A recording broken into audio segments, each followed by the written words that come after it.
If you want to fix this problem on Facebook, the first click settings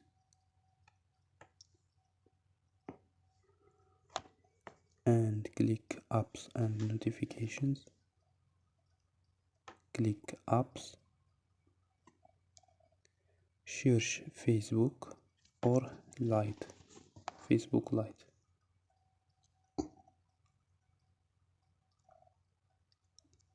And click storage.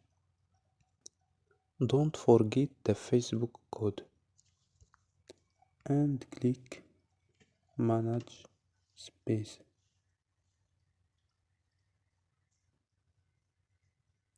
After click OK or click delete data. So don't forget like and subscribe. Bye.